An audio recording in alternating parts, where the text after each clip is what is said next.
Hey there, powerful soul. Welcome to this impromptu conversation around projections as a very powerful, self-aware, radiant, magnetic woman who is also very full of light and godly power. Projections are an inevitable aspect of navigating womanhood, of navigating relationships, and of navigating leadership. Hey there, how are you? And I want to bring forward some ideas that may support you as you are on your own self-actualization inside of life, love, and leadership that will support you to not only unlock more of that power and potential that already dwells within your being, but also to amplify it further. And one of the sticky spots that tends to show up inside of our life, inside of our relationships, and even inside of our leadership, being these highly coded women, are projections and how you navigate yourself and the other within those interesting dynamics. And so if you're tuning into this, watching the replay, I would love to hear from you. If you're here, let me know. And if you are tuning in live, let me know that as well.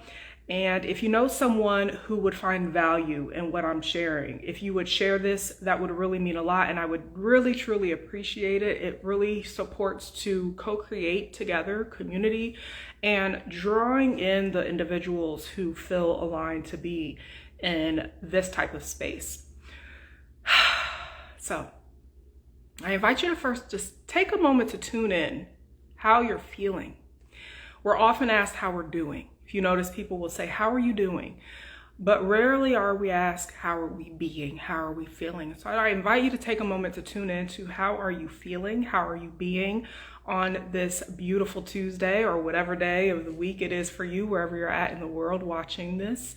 And take a moment to pause and tune in and inquire, how am I feeling? How am I being?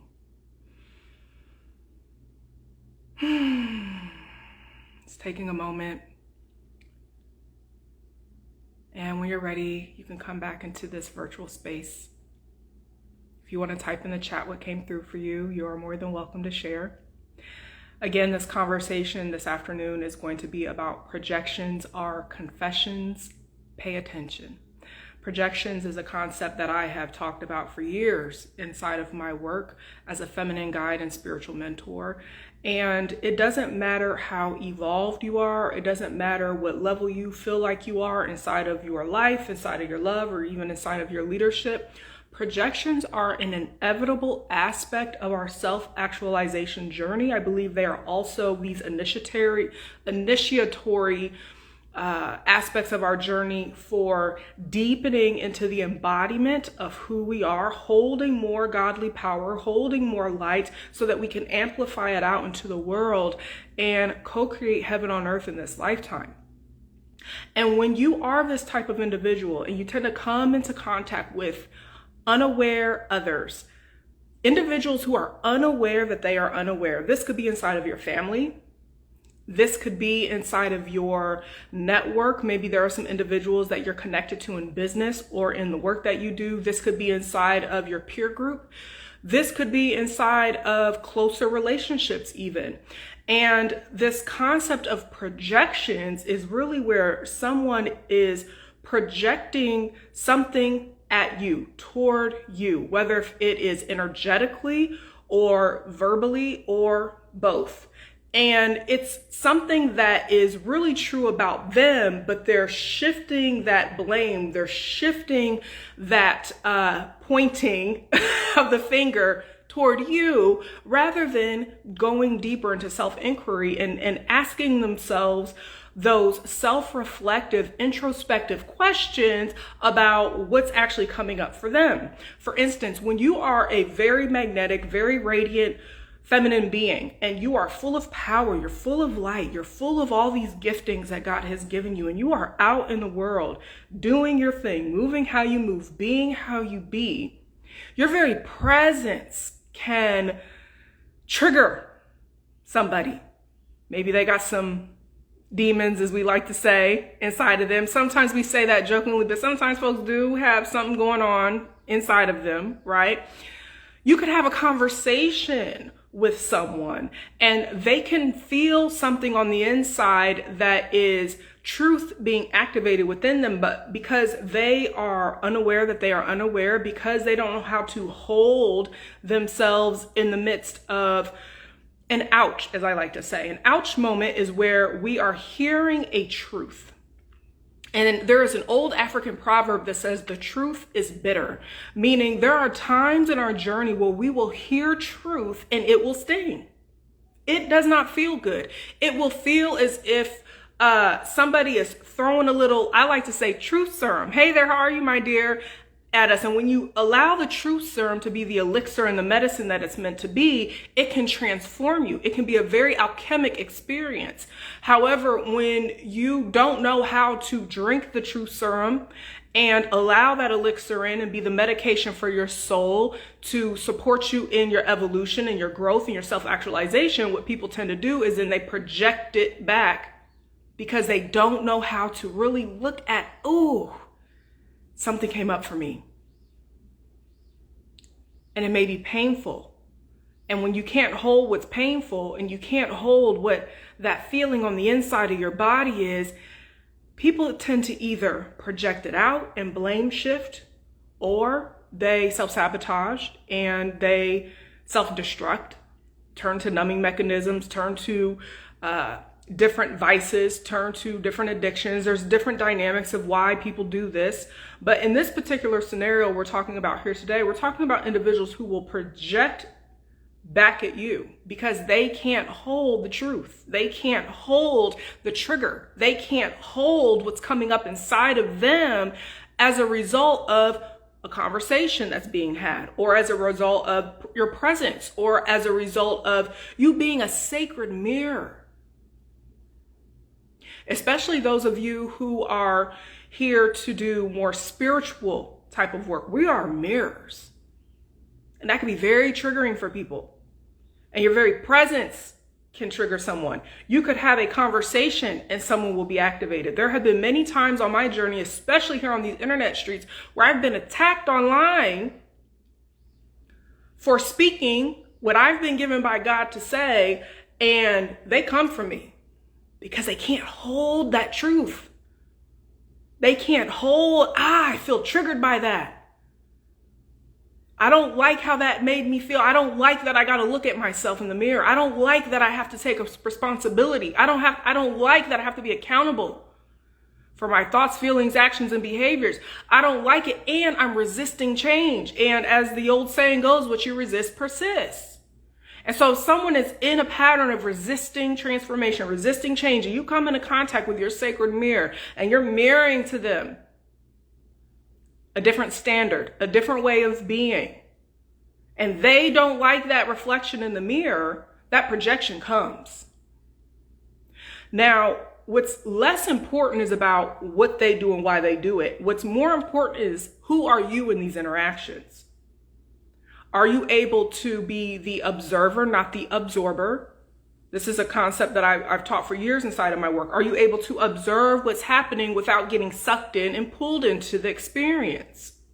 Now, when you have a programming and conditioning, maybe you grew up in a dysfunctional home.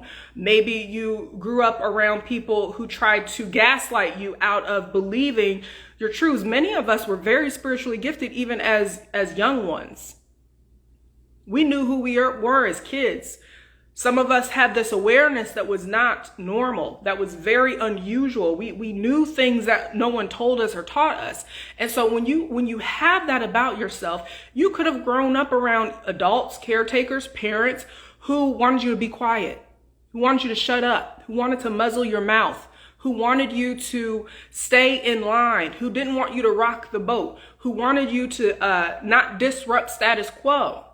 And what happens is you start to accumulate this paradigm and these patterns from that programming that if someone projects at you, you may have developed a pattern of getting involved, emotionally, energetically involved in those projections where maybe you gaslight yourself now. Or maybe you second guess and question if the reality that you are perceiving through the lens of truth and what you're experiencing is actually real, or if what they're saying is real. You may notice that you are second guessing if what they're saying is valid. You may even doubt your intuitive abilities, your discernment about what's being revealed about their behavior. And so what's important is that you're able to stay steady and solid and anchored in who you are, being a pillar of light. When we're being a pillar of light, it means that we're connected to God and we're grounded and centered in the earth. We are here now, we're present, and we're aware. Now, when we are living on autopilot, when we are not practicing our conscious awareness and being present, when we are thinking. Maybe you have a project coming up in your business, or maybe you have some things that you have to get done and you're caught in the thinking mind and you have these interactions with someone, they can catch you off guard. And before you know it, you're getting emotionally, energetically entangled. This is how entanglements happen. This is how trauma bonds happen, where you're getting entangled with someone else's emotions and energy because you weren't present and fully centered and sturdy and steady and solid in yours. You're getting emotionally involved in their experience when it wasn't even yours to get involved in.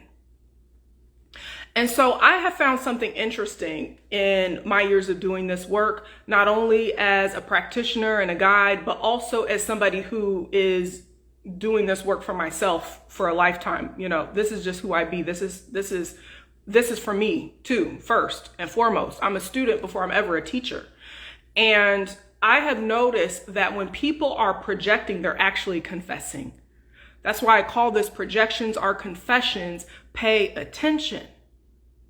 The thing that they're accusing you of, the thing that they're blaming you of, the thing that they are doing this to you is usually the very thing that they are guilty of, that they are lacking the ability to be with. And what's interesting about that is that when you're present and you're aware and you're paying attention, you can see that. And then the next phase is to not judge them for it. That's a whole nother conversation. We're just going to talk about this today. When you observe that that is what's happening, that, oh, they're not in their awareness. They are projecting. They are blame shifting. They may even be trying to gaslight a little bit. You can stay in your center. You can stay connected to your core. You can stay present in your knowing. And you can choose from that moment how you want to engage further. Do you want to complete the conversation? You know, you may be having a conversation with your mother. You may be having a conversation with a sibling. Do you want to say, you know what? I need to complete this conversation. You may be having a conversation with a colleague or even a client. You know, if you do any type of service-based work, do you need to set a new standard for the way that you're engaging in these types of dynamics? Or maybe even, I hope that you're not in a romantic relationship with someone like this, but if you are, how are you going to engage differently than how you have before? So that you're not getting emotionally, energetically entangled into these dynamics and then losing yourself to them. The ways that we lose ourselves to these dynamics are in a multitude of ways. You could lose yourself in these dynamics through your behavior. You react instead of respond. You can lose yourself in these dynamics by giving too much of your energy away, and now you feel depleted after this interaction. You can lose yourself to these dynamics by saying something that you really will regret later. It's not in alignment with who you say that you truly are. It's not in alignment with the standards that you set for who you're going to be inside of your life and your relationships and your leadership. We lose ourselves in those dynamics when we're not centered, when we're not sturdy, when we're not steady in our own being, in our own essence, in our own identity. Now, what these people who are unaware that they're unaware, what they're trying to do through these projections is they're trying to get you to take responsibility for their part. And if you have some old codependent, people pleasing, unconscious paradigms running the show, that's something you got to look at. That's something you have to be aware of so that you're not getting sucked in to their soup, swimming in the soup with them of confusion. Instead, you stay present. You breathe. You're aware. No matter what they say, you can observe and not internalize it or take it in as your own. And that, to me, is the feminine transformational art of self-mastery. Self-mastery is not about controlling others or about manipulating outcomes. It's about who are we being, even in the midst of challenging dynamics and interactions. Who are we being day in and day out during our experiences, whether it's in our life, our relationships, or in our leadership? And is it congruent and in alignment with both where we say we want to go, but also who we claim we want to be? And when you are navigating interactions with individuals who are not in their full awareness and they're doing this whole projection game, hey there, I'm so happy to see you. Thank you for being here. It can cause you to lose sight of yourself and the truth in that moment. And when you are a natural space holder, I want to make sure I say this because this is something I wrote down and remember to speak to, is those who are natural space holders, you have this God-given ability to be able to hold space for others. You have this God-given ability to be able to be an alchemist. You have this God-given ability to be able to almost have emotional labor for others. And when we're experiencing these dynamics of projections, we want to make sure that I have to get flight now, but leaving. Greetings. Thank you so much for your presence. I appreciate you. I'm so inspired by you in our training we had.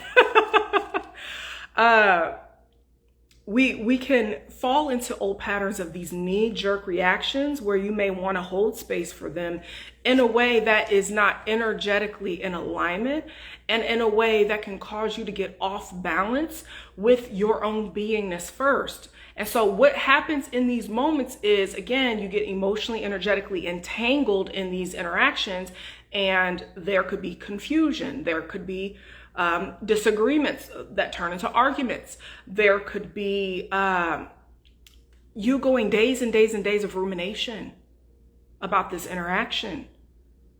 And it's depleting your vitality. It's depleting your energetic capacity because you're in the thinking mind so much about what happened and why did it happen and what did they say and why did they say it and oh my gosh, is it them? Is it me? Who is it? And you're just living up here. And you haven't come back down into your body. Presence yourself to what you're experiencing, what you're observing, and being with it fully. And I love this mantra that I have said for years, remembering it's not your ish. Remembering that it is not your ish. Internalizing and taking things on that belong to you is something that you get to undo. It is something that you get to rewire. It is something that you get to repattern. It is something that you get to say enough is enough. I'm not going to internalize what my mom or dad said or my sibling said or that friend or colleague said or that client or that person. I'm not going to do that. I'm going to be centered and solid in who I am, sturdy, anchored in my knowing, and I'm going to trust that knowing. And when we trust that knowing, that is when the magic unfolds. That is when what could have been an argument, what could have been a messy disagreement full of confusion and chaos, turns into a respectful conversation and dialogue where that person actually may even take accountability because you've mastered thyself in these sticky dynamics. It can turn into someone realizing that they showed up in a way in their interaction with you that didn't make them feel too great. And that becomes the catalyst for their transformation. That becomes the catalyst for them deciding that they want to show up differently inside of their connections, inside of their relationships, inside of their interactions with others, whether it's in life, relationships, or leadership. when you are deciding to be not only a leader inside of an organization, a business, or the work you do, but a leader in your life, you embody the leader archetype inside of your life everywhere you go, every interaction you have. You could be a catalyst for transforming the lives of many. And I believe this is how we will co-create heaven on earth in this lifetime. I believe this is how we shift the dynamics of the encounters we have. I believe this is how those of us who have the mantle of changing the generational blueprints for our bloodline and co-creating new legacies for our lineages, and breaking those curses and those patterns off of our family bloodline, so our descendants and those coming after us have a new foundation, a new understanding for how they want to be inside of their lives, a new way of being inside of their relationships. The Mr. and I, hey there, how are you, my dear? The Mr. and I often talk about how people got caught up in this hype online about generational wealth, and everybody was always talking about generational wealth. And I like to also bring forward the importance of what are we co-creating for our lineages inside of relationships, inside of leadership, inside of, for me, womanhood, for men, manhood, because co-creating new lineages, creating new generational blueprints is not only about money and wealth. Yes, we want to be abundant and prosperous and wealthy. And if we neglect all the other things, we'll see these projection dynamics continue to play out. Because this is really about understanding power. This is about understanding power dynamics. And when you're not fully aligned with your godly power, in your knowing, in that trust of your knowing, you show up in your life, you show up in your relationships, and you even show up in your leadership unconsciously giving that away because you are unconsciously programmed and conditioned to. And so this is not something we're always consciously aware of.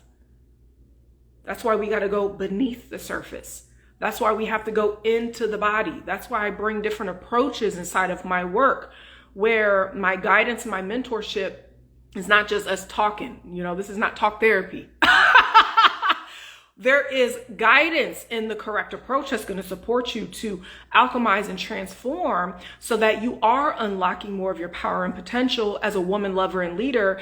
And you are co-creating love and success on your terms. And in order to do that, we have to go beyond this surface level, basic level mindset work. We have to go beyond talk therapy. We have to go beyond the mental paradigm or the mental plane, and we have to go into the body, into the heart, into the soul, into the unconscious mind.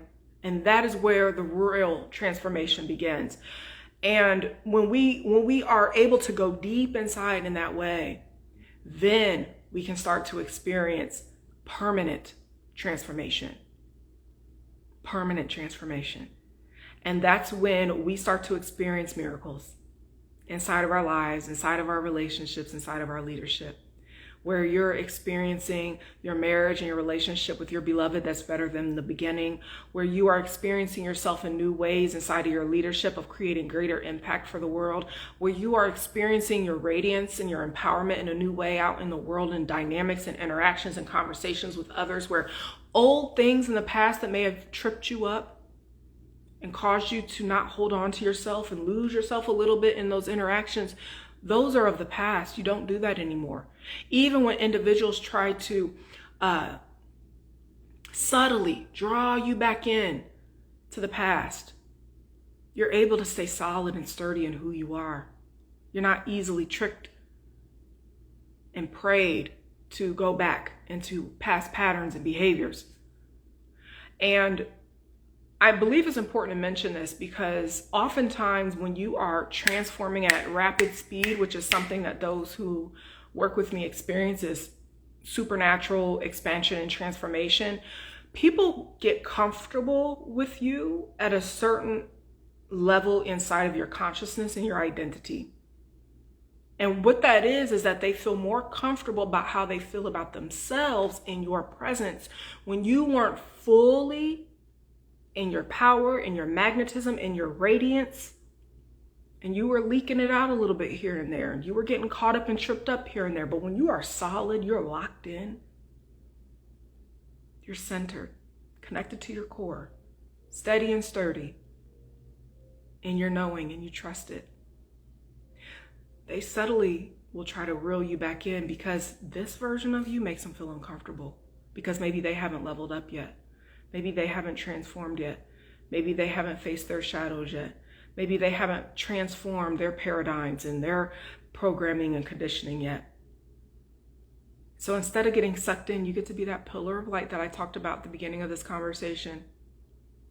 That light that shines in your life, in your relationships, in your leadership, that no matter what, this is the standard. No matter what, this is what I stand for. No matter what, this is who I be. So if you are an accomplished spiritual high achieving woman and leader, and you're ready to unlock more of your power and potential and amplify it out there and co-create love and success on your terms, then booking a feminine consultation call with me would support you in getting there. All you have to do is reach out to me and I will explain to you the next steps of how you can schedule that call with me. If you know of anyone who would find value in this conversation and you wouldn't mind sharing this with them, I would appreciate it. And if there is anything that you are wanting to share about this conversation that came up for you, feel free to drop it in the comments, and I look forward to reading your comments when I return. Have a beautiful, blessed day, and I'll talk to you very soon. Take care now.